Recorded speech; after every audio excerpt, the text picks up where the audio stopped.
సోదరులారా, పరిశుద్ధ గ్రంథము నుండి కీర్తనలు 139వ కీర్తన మొదటి వచనం నుండి, యెహోవా నీవు నన్ను పరిశోధించి తెలుసుకొని ఉన్నావు. నేను కూర్చుండుట లేచుట నీకు తెలియను. నాకు తలంపు పుట్టక మునిపే నీవు నా మనసును గ్రహించుచున్నావు. నా నడకను నా పడకను నీవు పరిశీలన చేసి ఉన్నావు. నా చర్యలన్నిటినీ నీవు బాగుగా తెలుసుకొని ఉన్నావు. యెహోవా మాట నా నాలుకకు రాకమునిపే అది నీకు పూర్తిగా తెలిసి ఉన్నది. వెనుకను ముందును నీవు నన్ను ఆవరించి ఉన్నావు. నీ చెయ్యి నా మీద ఉంచి ఉన్నావు. ఇట్టి తెలివి నాకు మించినది, అది అగోచరము, అది నాకు అందదు. ఈ 139వ కీర్తనలో దావీదు ప్రభును స్తుతిస్తూ ఉన్నాడు, ప్రభును ఘనపరుస్తూ ఉన్నాడు, ప్రభును మహిమపరుస్తూ ఉన్నాడు. ఎందుకంటే నీవు మా యెడల గొప్ప తలంపులు కలిగి ఉన్నావు. రెండవ వచనములో ఏమంటున్నాడు? నాకు తలంపు పుట్టక మునిపే నీవు నా మనస్సును గ్రహించుచున్నావు. మన దేవుడు ఆశ్చర్యకరుడు. ఆయన ప్రతి వారి పట్ల ఆయన అనేకమైన ఉద్దేశాలు కలిగి ఉన్నవాడు. అందుకే 40 కీర్తన 5వ వచనములో మనకు ఒక మాట దొరుకుతుంది. కీర్తనలు 40 కీర్తన 5వ వచనం, యెహోవా నా దేవా నీవు నా ఎడల జరిగించిన ఆశ్చర్య క్రియలను, మా ఎడల నీకున్న తలంపులను బహు విస్తారములు. మా ఎడల నీకున్న తలంపులు బహు విస్తారములు. వాటిని వివరించి చెప్పెదను అనుకొంటినా అవి లెక్కకు మించి ఉన్నవి. నీవు మా యెడల మా జీవితం పట్ల, నా జీవితం పట్ల, నా కుటుంబం పట్ల, నా వ్యక్తిగత జీవితములో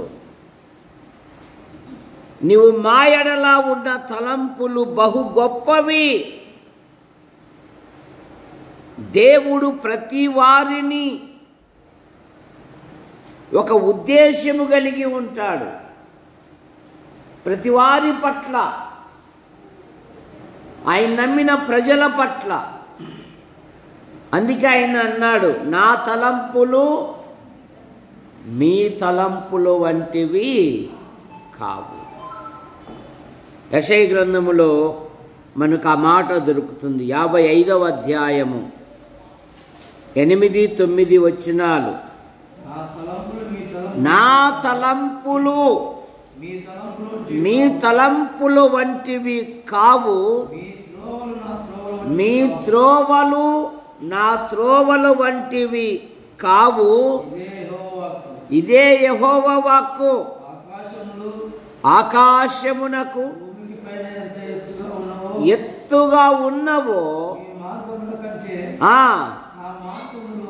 అంత ఎత్తుగా ఉన్నవి. మీ తలంపుల కంటే నా తలంపులు. చూసారా? కనుక తల్లిదండ్రులు పిల్లల క్షేమము కొరకు ప్రార్థించాలి. దేవా ఈ పిల్లల పట్ల లేదా నా జీవితం పట్ల నా కుటుంబం పట్ల నీ సంకల్పాలు నీ ఉద్దేశాలు ఏవైతే ఉన్నవో అవి నెరవేర్చు. ఏమంటున్నాడు దేవుడు? నా తలంపులు. చూసారా దావీదు జీవితములో యెషై తలంపు ఏంది? దావీదు పట్ల గొర్రెల కాపరి. తనకంటే ముందున్న అన్నలందరిని ఏం చేశాడు? దేశ సైనికులుగా చేశాడు. కానీ దావీదు దగ్గరకు వచ్చేలకల్లే వృద్ధుడైపోయాడు యెషై, ముసలివాడైపోయాడు. అరే, మీ అన్నలతో పాటు నిన్ను ఉన్నత వ్యక్తిగా చదివించలేను, అంత స్థితి నాకు లేదు. మన వృత్తి ప్రకారము 4 పొట్టేళ్ళు మేపుకోరా, మార్కెట్లో మటన్ మాంసము 1000 రూపాయలని 4 గొర్రెలు అప్పచెప్పాడు. విధేయత చూపాడు. కానీ దావీదు పట్ల దేవుని తలంపులు, దావీదు దేవుని హృదయానుసారుడు, దావీదు దేవుని ఉద్దేశంలో నెరవేర్చువాడు. దావీదుని గురించి దేవుడు ఏమంటున్నాడంటే, యెషై కుమారులలో నేను ఒకని కనుగొంటిని. ఏమన్నాడు? నేను ఒకని కనుగొంటిని, సౌలు కంటే ఉత్తముడు. కనుక మనం ప్రార్థించాలి పిల్లల పట్ల. సంసోను తల్లిదండ్రులు అదే కదా, పిల్లల పట్ల ఒక ప్రణాళిక కలిగి ఉన్నారు. పుట్టబోవు ఆ బిడ్డకు మేము ఏమేమి చేయవలెనో, ఏమేమి నేర్పవలెనో ఆ దైవజనుడిని మరలా మా యొద్దకు పంపుము. ఒక ప్రణాళిక. దావీదు యెషై ఇంటిలో కడసరి వాడే గాని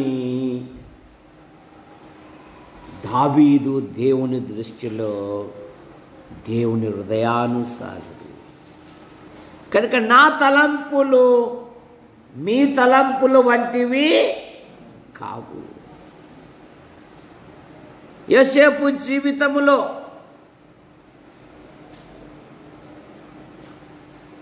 యాకోబు అమితముగా ప్రేమించుటను బట్టి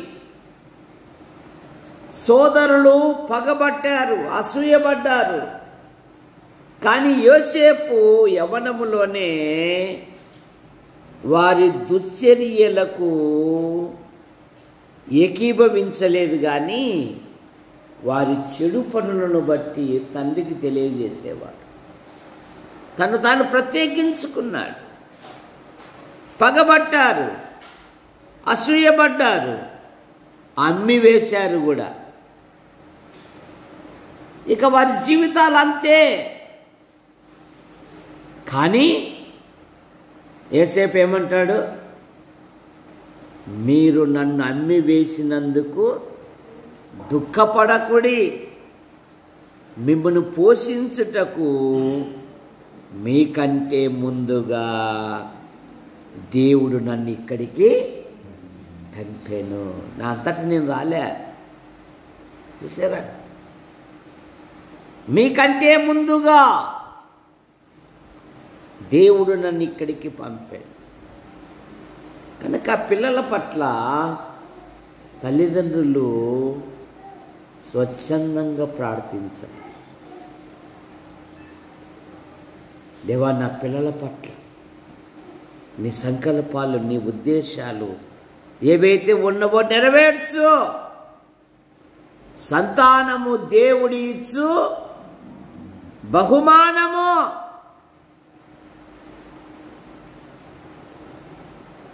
ఇతరులకు ఎప్పుడైనా చెప్పావా? యాకోబు చెప్పాడు ఏశావుతో, ఏం చెప్పాడు? వీరందరు ఎవరయ్యా అని అడిగాడు యేషావు. అన్నయ్య అన్నయ్య అన్నయ్య అన్నయ్య, వీరిని నీ సేవకునికి దేవుడు దయచేసిన పిల్లలు అన్నాడు. ఏమన్నాడు? దేవుడు దయచేసిన. ఎప్పుడన్నా ఒక్క మాట అన్నావు అట్లా? పిల్లలను చూసి, పిల్లల అందాన్ని బట్టి అతిశయపడకూడదు. దేవుడు నాకు ఇచ్చాడు, ఇదిగో నేను దేవుని కొరకు పెంచాను. నీకు ఆస్తి లేకపోవచ్చు, ఆర్థిక స్తోమత లేకపోవచ్చు, కానీ నీ పిల్లల కొరకు ప్రార్థించే సమయం నీకు.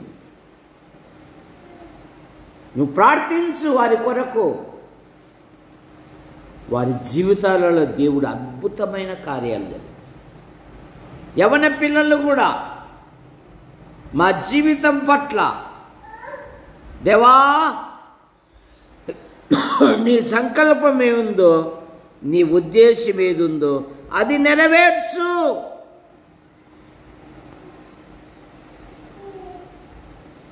మా ఎడల నీకున్న తలంపులు బహు విస్తారములు. కీర్తనలు 56:8.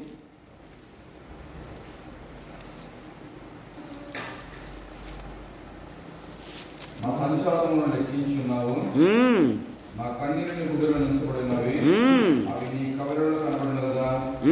నేను మొదటి తినను, నా శత్రువులు వెనుకకు తిరుగుదురు. నా సంచారములు నీవు లెక్కించి ఉన్నావు.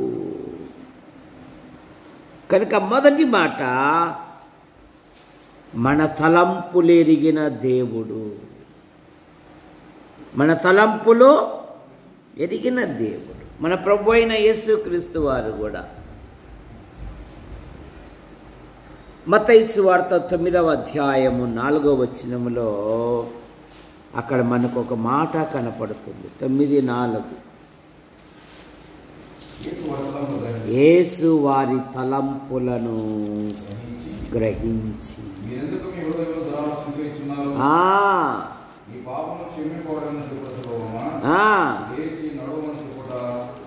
సులభమా. యేసు వారి తలంపులు గ్రహించి.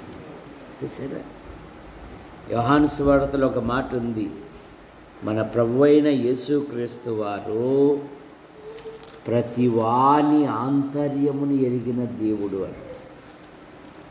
ప్రతివారి ఆంతర్యమును ఎరిగిన దేవుడు.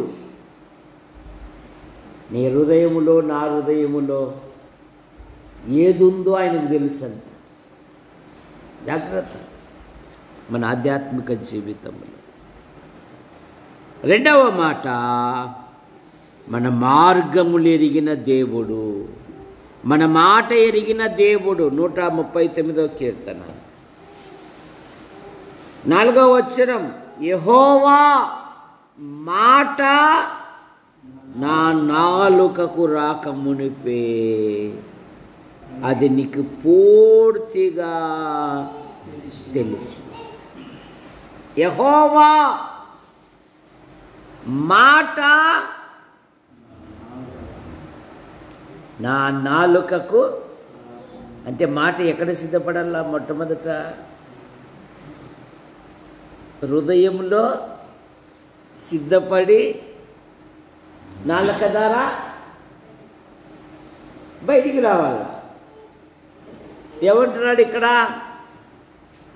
మాట నా నాలుకకు రాకమునిపే. మన మాటలు ఎరిగిన దేవుడు, గుర్తుపెట్టుకో. మన మాటలు ఎరిగిన దేవుడు. మాట్లాడే ప్రతి మాటకు ఏం కట్టాలంట? లెక్క కట్టాలి. దానియేలు గ్రంథం 4వ అధ్యాయం 30-31 వచనాలు. బబులోనును ఈ మహాపట్టణము నా బలాధికారమును ఆ నా ప్రభావగణతలు కనబరుచుటకై నా రాజనగరుని కట్టినది కాదా అని తనలో తాను అనుకొనెను. ఆ రాజు నోట ఈ మాట ఉండగా అతిశయపడుతున్నాడు నెబుకద్నెజరు. నా బలాతిశయము చేత నేను కాదా కట్టించినది. ఈ దినాలలో నేను నేను అనుకున్న వాళ్ళందరూ బైబిల్లో నష్టపోయారండి. చూసారా, నెబుకద్నెజరు నేను కాదా, బబులోనని మహాసామ్రాజ్యమును నేను కాదా కట్టించినదని తనలో తాను అనుకొని మాట రాకమునుపే ఆకాశము నుండి ఒక మానవాస్తము వచ్చి ఏం చేస్తుంది, రాజా ఇదే నీకు ప్రకటన, మనుష్యులు నిన్ను తరిమెదరో, పశువు వలె నువ్వు గడ్డి మేసేదా. కారణమేమి? దినవృత్తాంతాలలో ఏమని చదువుతామంటే, మిమ్మల్ని అందరినీ నా సేవకుడైన నెబుకద్నెజరు చేతికి అప్పగిస్తాను అన్నాడు. కానీ రాజుగారు అంటున్నారు, మీరందరూ నా అధికారం కిందికి వచ్చేసారంటున్నారు. దేవుని గణపరచలే, దేవుని స్తుతించలే, దేవుని మహిమపరచలే. ఇంకా అతిశయముతో నేను కాదా ఈ పట్టణమును కట్టించినది. ఏం చేశాడు దేవుడు? ఏం తినిపించాడు? అచ్చమ్మ చెప్తాది. అచ్చక్క ఏం తినిపించాడు దేవుడు రాజుగారికి? గంగిరేనకాయలు తినిపించాడా, జాంపండ్లు తినిపించాడా? గడ్డి తినిపించాడు. మానవుడు ఎప్పుడు నేను దలంచుకుంటే అంటాడు. ఏమంటుంటాడు మానవుడు? నేను దలంచుకుంటే, నువ్వు దలంచుకుంటే, నేను దలంచుకుంటే ఏమి చేయలేము. దేవుడు తలంచుకుంటే, గుర్తుపెట్టుకో, దేవుడు తలంచుకుంటే నిన్ను అందలం ఎక్కించగలడు. గొర్రెల కాపరిని దేవుడు ఏం చేశాడు? మహారాజుగా చేశాడు. అనాథైన ఎస్తేరును మహారాణిగా చేశాడు. విద్య లేని పామర్లను భూలోకాన్ని తలకిందులో చేయువారు అన్నారు. చూసారా, దేవుడు తలంచుకుంటే. అందుకే పేతురు పత్రికలో ఒక మాట ఉంది, దేవుడు తగిన కాలమందు మిమ్మల్ని హెచ్చించునట్లు ఆయన బలిష్టమైన చేతి కింద దీన మనస్కులై ఉండుడి. యెహోవా మాట నా నాలుకకు రాకమునిపే. నెబుకద్నెజర్ బబులోనను ఈ మహాపట్టణమును నేను కాదా అన్నాడు. మనుషులు తరిమారు, పశువు వలె గడ్డి మేశాడు. ఏం మేశాడు? గడ్డి. జాగ్రత్త. విశ్వాస జీవితంలో ప్రభును ఘనపరచాలి. ఎస్తేరు గ్రంథం 6వ అధ్యాయము 6వ వచనం, రాజు గణపరచు ఆపేక్షించువానికి ఏమి చేయవలెను? హామాను నన్నుగాక మరి ఎవరిని రాజుగా గణపరచ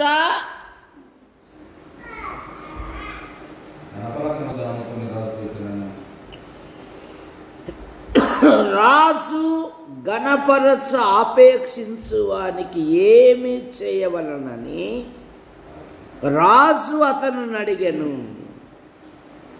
హామాను నన్నుగాక మరి ఎవరు రాజు ఆపేక్షించునని తనలో తాను ఇంకా అహం సావలే వినికి. అధికారం ఉంది కదా అని శాసనమే పుట్టించాడు. దేవుని ప్రజలను భూమి మీద ఉండకుండా ఒక్క దినమునే 127 సంస్థానములలో ఉరిదీయాలని శాసనం పుట్టించాడు. కానీ 6వ అధ్యాయం 1వ వచనంలో ఏముందంటే రాజుకు నిద్ర పట్టక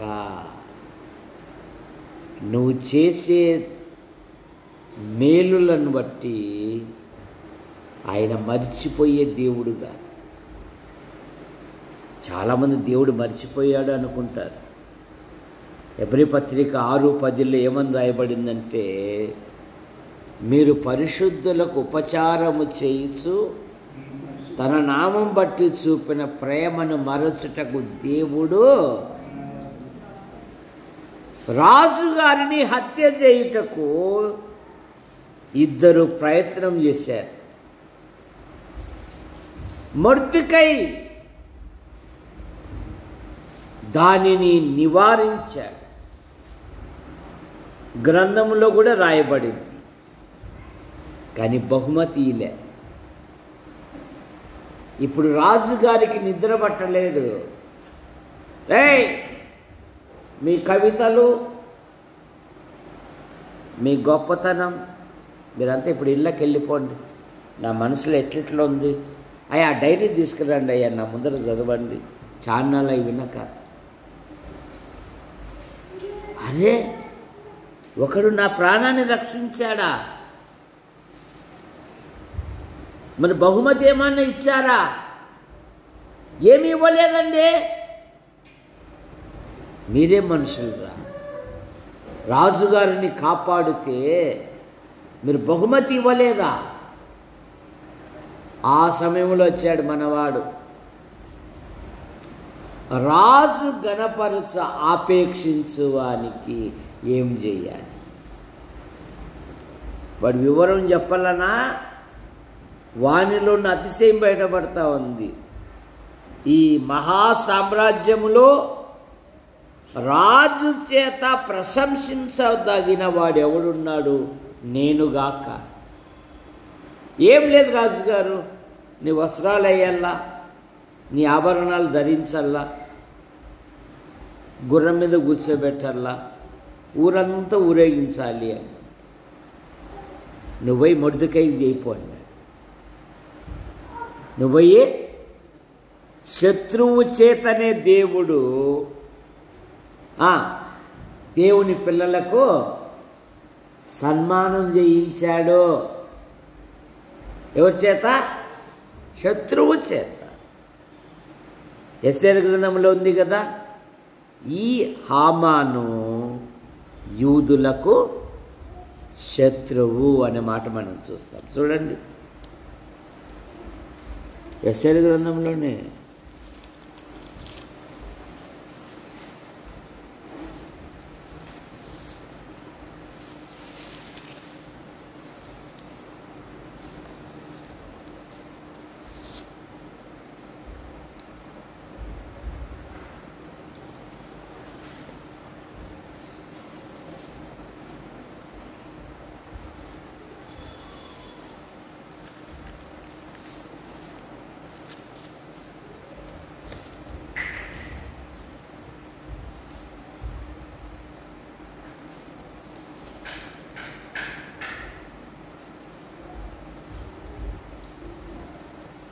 3వ అధ్యాయంలో ఉంటుంది చూడండి. ఈ హామాను యూదులకు శత్రువు అనే మాట మనం చూస్తాం. దేవుడు ఆశ్చర్యకరంగా శత్రువు చేతనే మొర్దెకైకి ఏం చేయించాడు? సన్మానము చేయించాడు. కనుక యెహోవా మాట నా నాలుకకు రాకమునిపే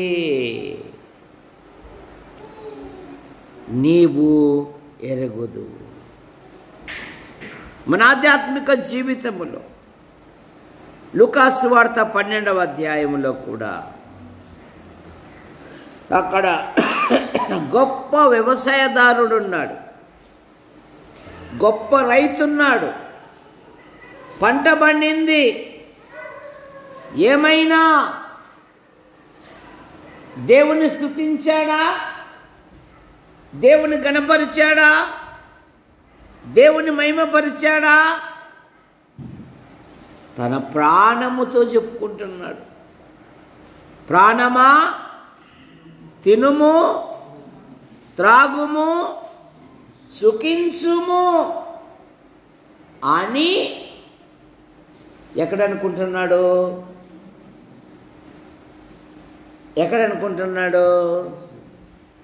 తనలో తాను. ఇంకా బయటికి రాలే ఆ మాట. ఆకాశము నుండి ఈ ఫూల్, ఈ రాత్రి నీ ప్రాణం అడుగుతున్నారు, ఇదంతా ఎవరు వశమగును? కారణమేమి?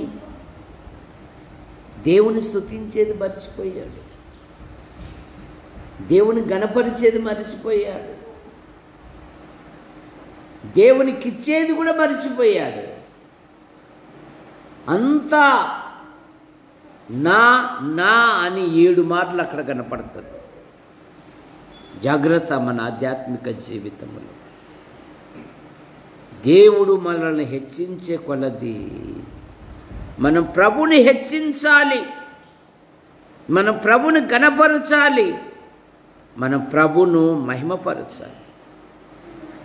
మన కార్యములు ఎరిగిన దేవుడు 139వ కీర్తన 3వ వచనం, నా నడకను నా పడకను నీవు పరిశీలించి ఉన్నావు,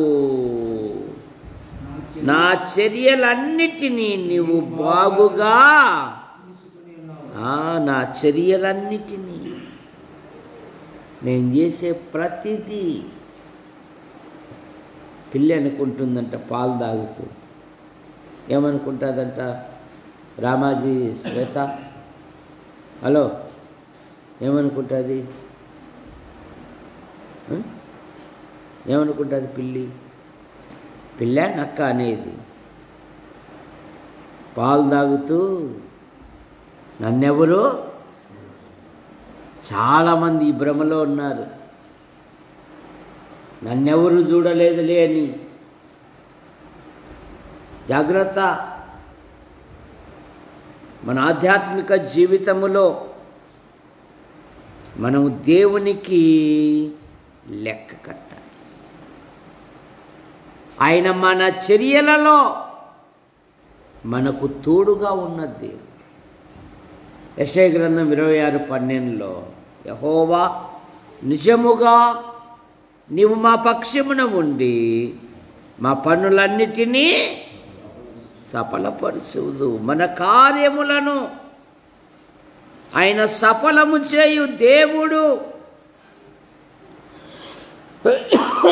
4వ మాట, మన దుఃఖములను ఎరిగిన దేవుడు.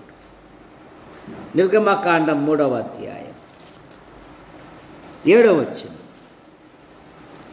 నిర్గమకాండం 3వ అధ్యాయం 7వ వచనం. నేను ఐగుప్తులో ఉన్నా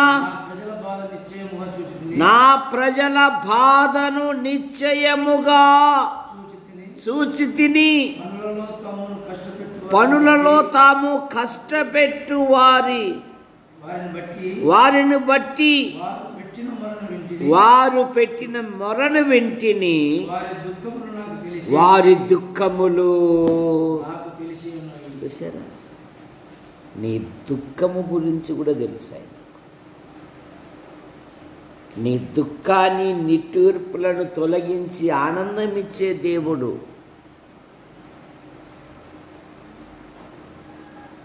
వారి దుఃఖములు నాకు తెలిసే ఉన్నవే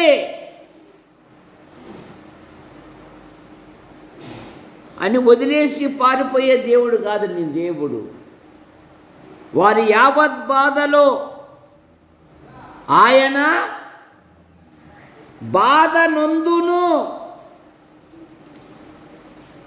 ఒకని తల్లి వారిని ఆదరించున్నట్లు నేను మిమ్మును, దేవుడే వారి కన్నుల ప్రతి బాష్ప బిందువును ఏం చేస్తాడంట? వారి దుఃఖములు నాకు తెలిసి. నీ దుఃఖాన్ని నాట్యముగా మార్చు దేవుడు. నీ దుఃఖాన్ని ఆనందముగా మార్చు దేవుడు. నీ దుఃఖాన్ని సంతోషముగా మార్చు దేవుడు మన దేవుడు. వారి దుఃఖములు నాకు తెలిసే ఉన్నవి.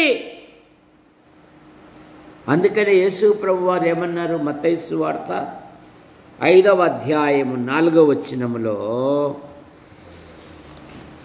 5వ అధ్యాయము 4వ వచనం, దుఃఖపడువారు ధన్యులు వారు ఓదార్చబడుదురు. ఏం చేస్తాడంట ఆయన? ఓదార్చు దేవుడండి. ఆ దుఃఖములో నువ్వు ప్రార్థించావుగా, నువ్వు కన్నీళ్లు గార్చావుగా, నా కొరకు సమస్తము కోల్పోయావుగా, నా నిమిత్తము నువ్వు నిందలు భరించావుగా, నా నిమిత్తము నువ్వు అవహేళన భరించావుగా, నా నిమిత్తము నువ్వు ఎన్నో బాధలు భరించావు కదా. ఇదిగో ఓదార్చు దేవుడు. ఎవరంట ఆయన? ఓదార్చు దేవుడు. నీ ఆధ్యాత్మిక జీవితములో నిన్ను ఆదరణ ఇచ్చే దేవుడు.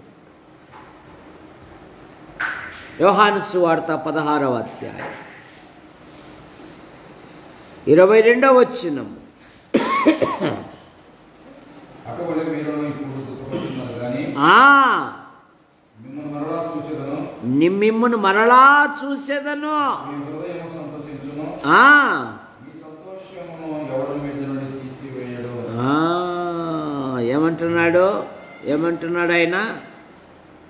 ఒక శ్రేష్టమైన మాట అంటున్నాడు 16:22లో. అటువలే మీరును ఇప్పుడు దుఃఖపడుచున్నారు.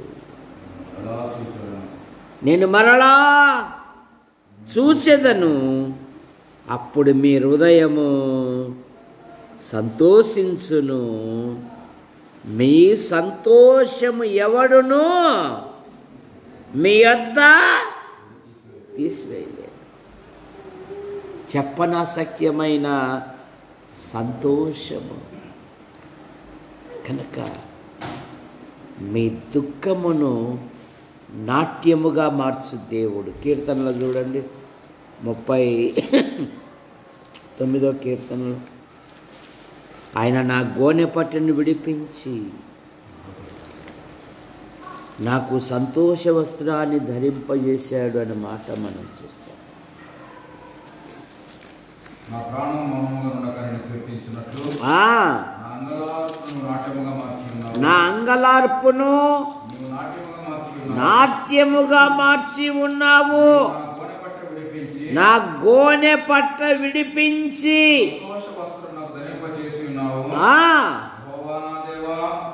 నిత్యము నేను నిన్ను 30 కీర్తన 11, 12 వచనాలు. నా అంగలార్పును నాట్యముగా మార్చి ఉన్నావు. నా గోనె పట్ట విడిపించి సంతోష వస్త్రము. బైబిల్ అనేకమైన వస్త్రాలు ఉన్నాయి. ఒక రాజుగారు మనోవ్యాధితో దినదినము కుషించిపోతూ ఉన్నారు. మనోవ్యాధికి ఏమి లేదంట, మందు లేదు. దేశాల డాక్టర్లు వస్తున్నారు, రాజుగారి రోగం గుర్తుపట్టలేకపోతున్నారు. ఒక ఆయన వచ్చాడు, అయ్యా రాజుగారు బాగుపడాలి అంటే ఎవడైతే సంతోషముతో ఉంటాడో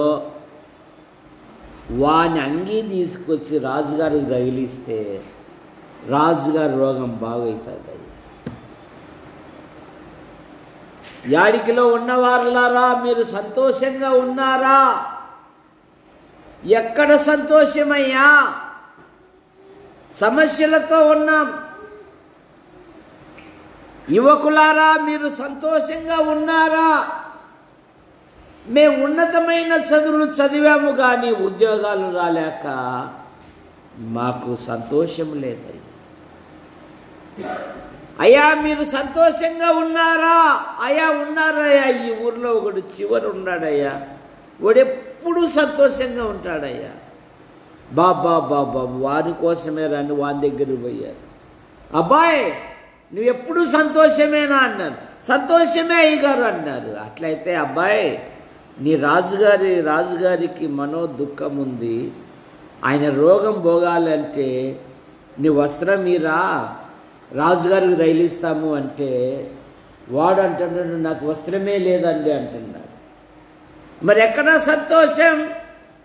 సంతోషమే సమాధానమే, సంతోషమే సమాధానమే, సంతోషమే సమాధానమే, చెప్పనా సత్యమైన సంతోషం, చెప్పనా సత్యమైన సంతోషం. ఈ సంతోషం నీకు కావలనా? ఈ సంతోషం నీకు కావలనా? ఈ సంతోషం నీకు కావలనా? నేడే యేసును తాకురము, నేడే యేసును తాకురము. సంతోషమే సమాధానమే, సంతోషమే సమాధానమే. కనుక మీ సంతోషాన్ని ఎవడు తీసివేయలేడు. ఒక కాలము వచ్చును, అప్పుడు నేను మీతో ఉంటా. ఇక మీ సంతోషాన్ని మీ ఆనందాన్ని ఎవడు తీసివేయలేడు. మన దుఃఖములను ఎరిగిన దేవుడు గుర్తుపెట్టు. అందుకని బైబిల్ చెప్తుంది కదా, ఎవడైనను క్రైస్తవుడైనందున బాధపడకూడదు కానీ ఆ పేరును బట్టి వాడు అంటున్నాడు, అబ్బా పెద్దగా అయినాక నీకు పోటీ నేనే అబ్బా అంటున్నాడు. సరే, ఆయన అద్భుతమైన సంతోషం ఇచ్చేది. మరొక మాట, ఆయన మన అవసరములు ఎరిగిన దేవుడు. మత్తయి సువార్త 6వ అధ్యాయం 32వ వచనం. 6:32 మత్తయి అధ్యాయము 32వ వచనం. ఇవన్నీ మీకు కావాలనని మీ పరలోకపు తండ్రికి తెలియదు. ఇవన్నీ మీకు కావాలనని మీ పరలోకపు తండ్రికి తెలియను. కాబట్టి ఏమి తిందుమో, ఏమి త్రాగుదమో, ఏమి ధరింతుమో, సరే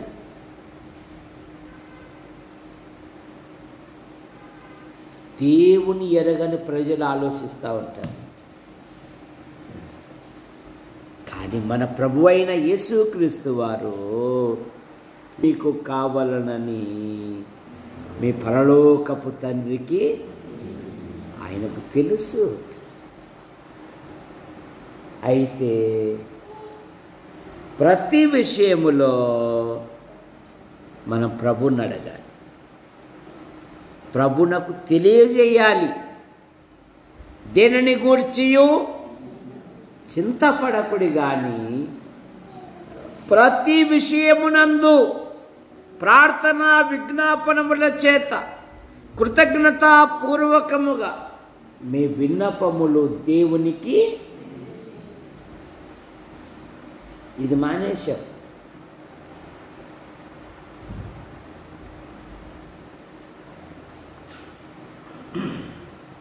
కాదుగా, నిన్నగాక మొన్న వచ్చారా మనూరికి, స్థలము కొన్నారా, ఇల్లు కూడా వేసారా, భోజనానికి కూడా పిలిచారా, భోజనం చేసి వచ్చారా. ఇంకో మేము మా తాత ఇచ్చిన పాత కొంపలోనే ఉన్నామురా. ఒరే, వాని మీద అంత ఫోకస్ పెట్టే బదులు నిన్ను నీవు ఫోకస్ పెట్టుకుంటే వానికంటే 3 మిద్దెలు కట్టేటోనివే, కట్టేవానివి కాదా? నువ్వు చెప్పు నంద్యాల, కట్టేటోనివి కదా. మన తలకాయ అంతా పోతాను. ఆడు కూడా పోతున్నాడు. అవసరమా? ఇవి మనకు అవసరమా? సమయమంతా వృధా. దేవుడిచ్చిన దానిని నువ్వు సద్వినియోగం చేసుకుంటే అందరికంటే ముందు స్థానంలో నువ్వు ఉంటావు. దేవుడిచ్చే ప్రతి అవకాశాన్ని వృధా చేసుకోకూడదు.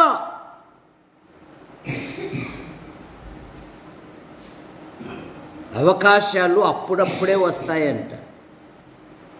అవి వచ్చినప్పుడే సద్వినియోగం చేసుకోవాల. కనుక ఇవన్నీ మీకు కావాలనని మీ పరలోకపు తండ్రికి తెలియను. లూకాసు వార్త 12వ అధ్యాయం 7వ వచనం,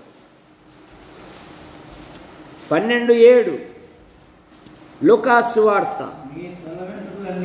మీ తల వెంట్రుకలన్నీ లెక్కింపబడి ఉన్నవి, భయపడకుడి, శ్రేష్టమైన వారు. మీ తల వెంట్రుకలు లెక్కించబడి ఉన్నవి, భయపడవద్దు. నీ డ్యూటీలో ఆయన ఉన్నతమైన స్థానంలో ఉంచుతాడు. ఆదివారం హాలిడే జాలిడే కాదు,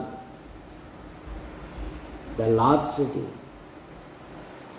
నీవు నీ భార్య పిల్లలు దేవుని సన్నిధికి రావాలి.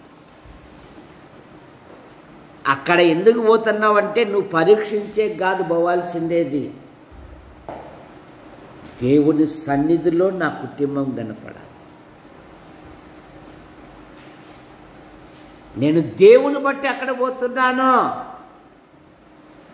నేను దేవుని బట్టి ఇస్తున్నా, నేను దేవుని బట్టి ప్రయాసపడుతా, నేను దేవుని కొరకు సమర్పించుకుంటా. అప్పుడే దేవుడు ఉన్నత స్థాయిలో వస్తాడు. సరే, చాలా కుటుంబాలు భర్త వస్తే భార్య రాదు, భార్య వస్తే భర్త రాదు, తల్లిదండ్రులు రాకపోతే పిల్లల్లా. అలా కాదు, నీ కుటుంబముతో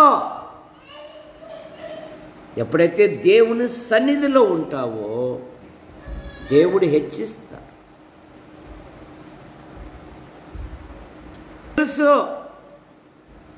కానీ విధేయత చూపడమే మనలో ఉన్న లోపం. చూసారా,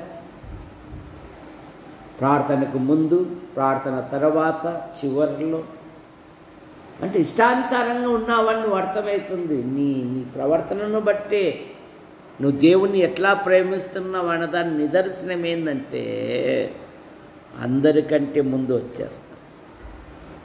చూసారా, ఏదన్నా మందిరంలో సహాయపడాలేము, వాటర్ పెట్టలేము, తలుపులు తీయలేము, ఏదైనా పాటన్న పెడదాం పదా. సరే, అది నిజమైన ఆత్మీయునికి భారం ఉంటుంది. దేవుని మందిరములో నువ్వేది చేసినా కూడా ఆయన ఆశీర్వదించేది.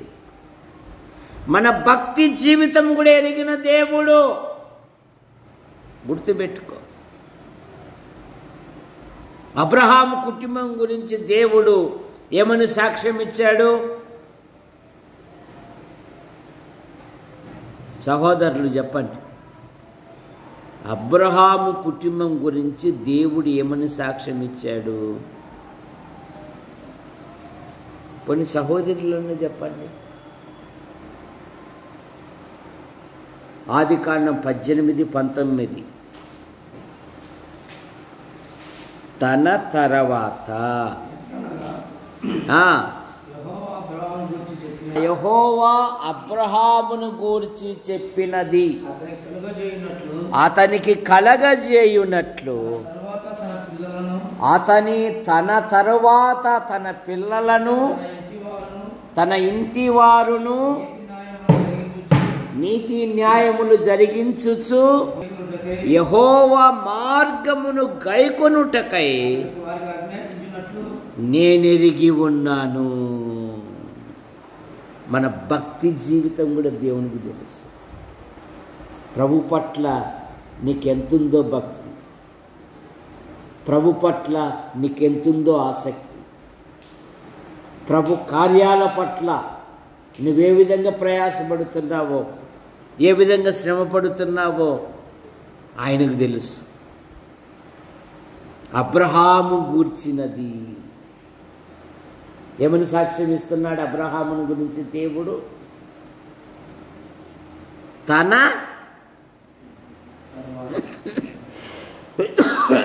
తర్వాత అంటే తాను చనిపోయినా కూడా తన ఇంటి వారు తన వారు 2 భాగాలు ఉన్నాయి. తన ఇంటి వారును తన వారును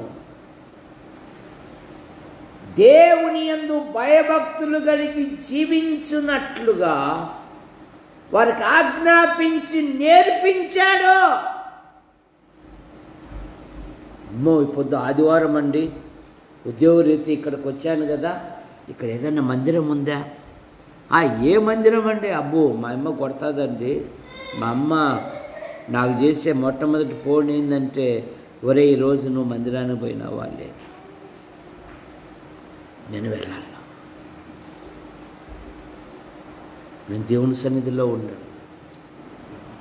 నేను ఎప్పుడు చెప్తూ ఉంటా ఉద్యోగం చేసే పిల్లలను, నువ్వు సమీపముగా ఉన్న మందిరానికి వెళ్ళి నీ ప్రేరేపణ కొద్ది కానుక ఇచ్చి అక్కడున్న పాస్టర్తో నువ్వు ప్రార్థన చేయించుకొని రా అని చెప్తాను. మర్చిపోకూడదు. మన పిల్లలకు అది సహవాసానికి దూరం పెడితే వారు మరింత దూరం అయిపోతారు, సాతానుకు దగ్గర అయిపోతారు. సరే, తన తరువాత తన ఇంటి వారును తన వారును యెహోవా యందు భయభక్తులు కలిగి ఉండుట వారికి నేర్పించాడు అంట. తిమోతి ఇంటిలో విశ్వాసం అనే పదము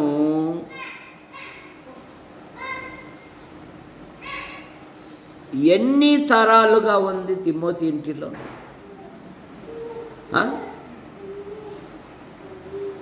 భక్తుల దేవదానం భార్య చెప్తుంది, ఎన్ని తరాలమ్మా? 4 తరాలు అంటుంది.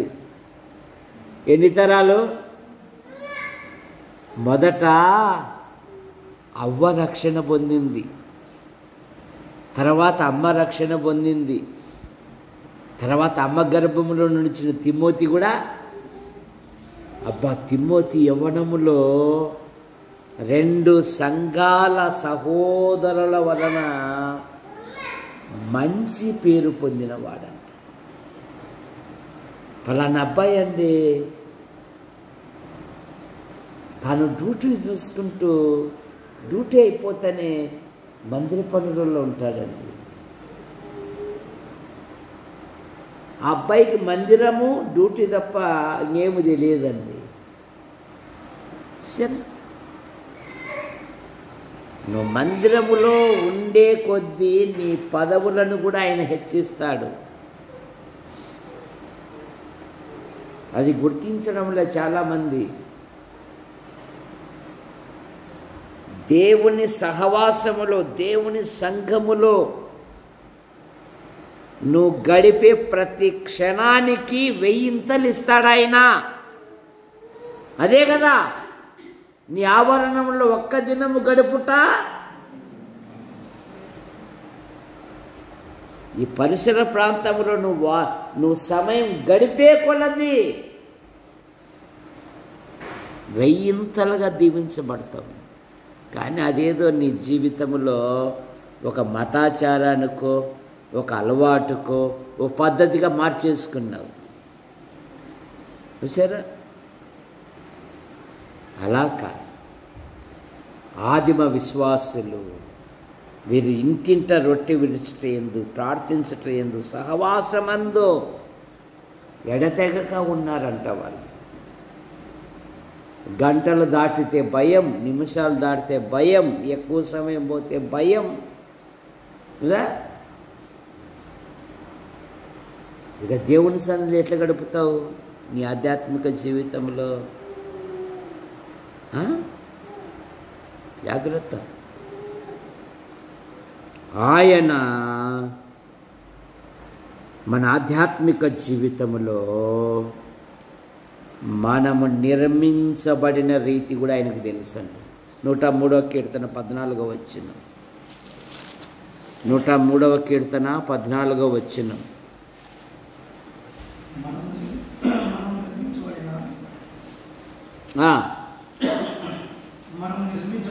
మనము నిర్మించబడిన రీతి ఆయనకు తెలిసే ఉన్నది. ఆయన జ్ఞాపకము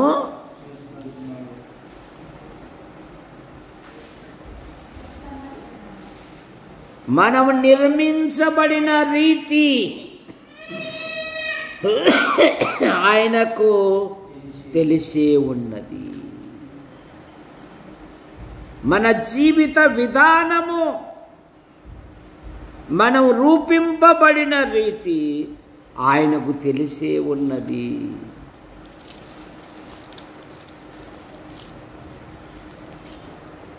73వ కీర్తన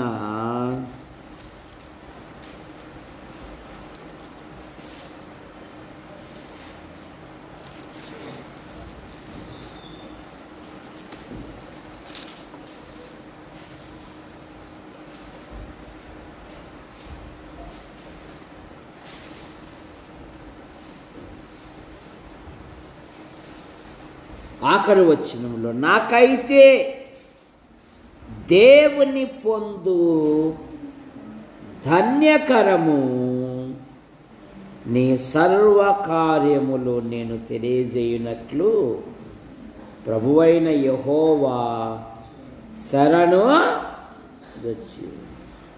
నాకైతే దేవునిని పొందుట నాకు ధన్యకరం. కనుక ఈ 139వ కీర్తనలో ఆయన మన తలంపులు ఎరిగిన దేవుడు. నా తలంపులు మీ తలంపుల వంటివి కావు.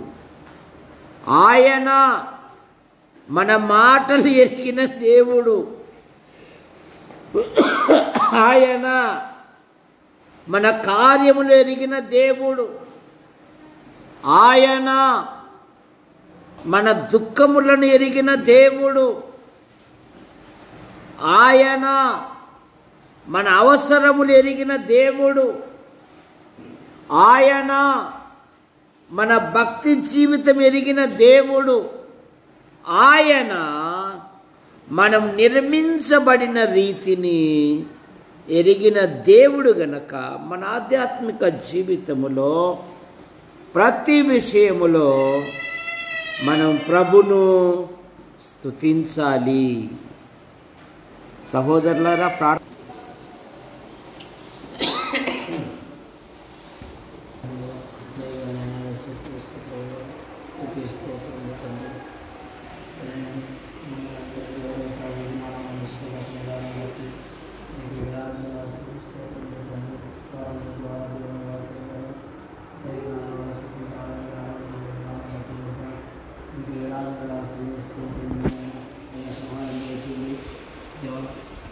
పైన రేపుల చెట్టు విషయం కొడుకునైనా ప్రార్థిస్తున్నాను.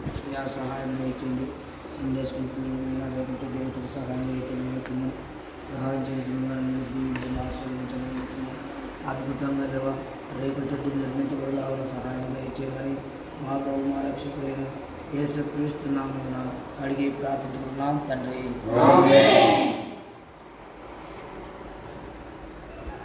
మీకు స్తోత్రములు చెల్లిస్తున్నాం. గత వారమంతా మీరు రెక్కల కింద ఉంచుకొని మరో నూతన వారాన్ని ప్రభు దినాన్ని బహుమానంగా ఇచ్చారు. స్తోత్రములు.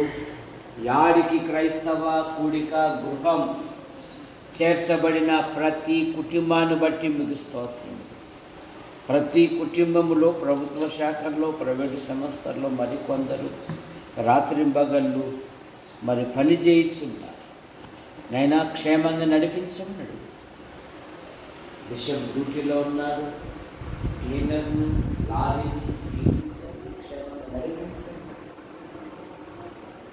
అయ్యా. ప్రతి కుటుంబంలో ప్రతి విధమైన అవసరాలు బట్టి తీర్చండి. మరి టెట్ పరీక్షల కొరకు సిద్ధపడుతూ ఉన్నారు పిల్లలు.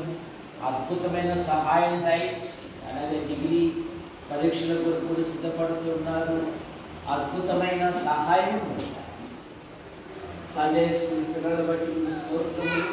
వారి తల్లిదండ్రులను తోపుట్లను కూడా దీవించండి. పిల్లల బాల్యంలోనే ప్రభు అయిన యేసుక్రీస్తును అంగీకరించినట్లుగా మీ కృపను అనుగ్రహించమని అడుగుతున్నా.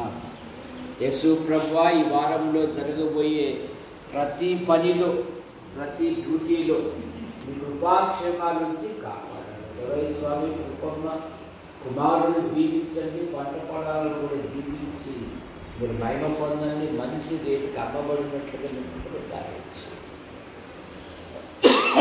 కృపమ్మ సోదరి ఆమె భర్త పిల్లల బట్టి మీకు స్తోత్రములు. అలాగే తల్లిని బట్టి తోబుట్టులు కూడా దీవించండి. భర్త యొక్క తల్లిదండ్రులు తోబుట్టులు కూడా దీవించి మీరు మహిమ పొందండి. అయినా ఈ చలికాలం వలన పిల్లలు ఎటువంటి పడేటువంటి కానికుండా సండే స్కూల్ మేడాన్ని కుటుంబ సభ్యులను కూడా దీవించి మీరు మహిమ పొందండి. సంఘము దినదినము క్షమాభివృద్ధి చెందుటకు సహాయం. ఆయా పురుషుల బాత్రూమ్ విషయంలోనూ, పైన రేకుల షెడ్డు నిర్మాణ విషయంలోనూ, ముందర స్థల విషయంలోనూ అద్భుతమైన సహాయం దయచింది. కట్టుపల్లి యోహానం రాజభయ వారి కుమారులు, వారి భార్యలు, వారి సంతానం, వారి కుమార్తెలు, వారి భర్తల సంతానం దీవించండి. కట్టుపల్లి జాన్ నెల్సన్ గారు ఆయన భార్య పిల్లలు, పాల్ గారు ఆయన భార్య పిల్లలను దీవించండి.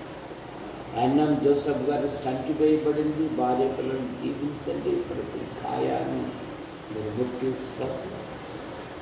సుభాష్కు కంటి చూపు దయచేయండి. సింగామూర్తి గారు కుమారులను దీవించండి. ఆయన పుట్టిన ప్రతి బలహీనతను ముక్తి స్వస్థపరచండి. యేసు ప్రభు సుదర్శన భార్య గారికి ఆపరేషన్ అయ్యా మీకు వందనాలు చెల్లిస్తున్నాం నాయనా. రాత్రుల పూట చాలామంది రాలేకపోతున్నారు, కనికరించుకోండి. ఇంటి పనులు ప్రారంభించాము, అద్భుతమైన సహాయం. బీఎస్ ఇసాక్ కూడా ఇంటి పనులు ప్రారంభించాడు, మీ కృపను. అలాగే బిషప్ కూడా ఇంటి పనులు ప్రారంభించాడు, అద్భుతమైన సహాయము. ఇసాకు బామర్ది వివాహాన్ని కూడా దీవించి మీరు మహిమ పొందమన్నాడు. యేసు ప్రభువా మీకు వందనాలు చెల్లిస్తున్నాం. సహాయమును బట్టి దయచేసి మా యాడికి మండలం, మా తాడిపత్రి నియోజకవర్గం, మా అనంతపురం జిల్లా, మా తెలుగు రాష్ట్రాలు, దేశాన్ని, ప్రపంచాన్ని దీవించి నైజీరియా కొరకు మేము ప్రార్థిస్తున్నాం. అనేకులు పిట్టల్లాగా కాల్చి పడేస్తున్నారు. దేశ నాయకులతో మీరు స్పందించండి. ఆ యుద్ధం ఆగుటకు సహాయం దయచేయమని కూడా అడుగుతున్నాం. అయ్యా మీకు స్తోత్రములు చెల్లిస్తున్నాం. మీ కృపను దయచేయండి, సహాయం అనుగ్రహించండి. యూట్యూబ్ ద్వారా వీక్షిస్తున్న ప్రతి వారిని దీవించండి. అయ్యా మా కొరకు ప్రార్థిస్తూ మా అవసరాలు తీరుస్తూ మా ప్రేమిస్తున్న ప్రతి వారిని దీవించండి.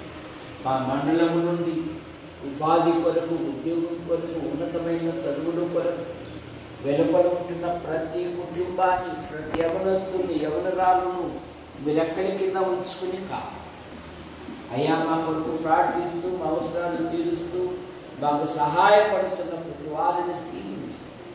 వృద్ధాప్యంలో ఉంటున్న దేవదాస్ తల్లిని, అలాగే ఇన్నయ్య తల్లిని, అలాగే యేసు ప్రభువా దీవించండి. మరి పుట్లూరు శాంతమ్మ గారిని దీవించండి. నందిపాడు ఆలస్యమ్మ గారికి ఆరోగ్యాన్ని దయచేయండి. వృద్ధాప్యంలో ఉన్న బిడ్డలను దీవించండి. ఎటువంటి బలహీనతలు గురి కానివ్వకుండా కాపాడండి. తాతయ్య భార్యను దీవించండి. వారు ఉంటున్న ప్రతి బలహీనత మీరు ముట్టి స్వస్థపరచండి. ఇలాగ అన్ని విషయాలలో మీరు మహిమ పొందమని ఆశీర్వదించు హస్తాలకు అప్పచెప్పుకుంటూ, యవన పిల్లలు ఉన్నతమైన చదువులు చదివి ఉద్యోగాల కొరకు, వివాహాల కొరకు ఎదురు చూస్తూ ఉన్నారు. వారి హృదయ కోరికలు కూడా నెరవేర్చినారు. యేసు ప్రభు నామములో ప్రార్థిస్తూ బయలుదేరుతున్నాం తండ్రి. ఆమేన్. అందరికీ వందనాలు.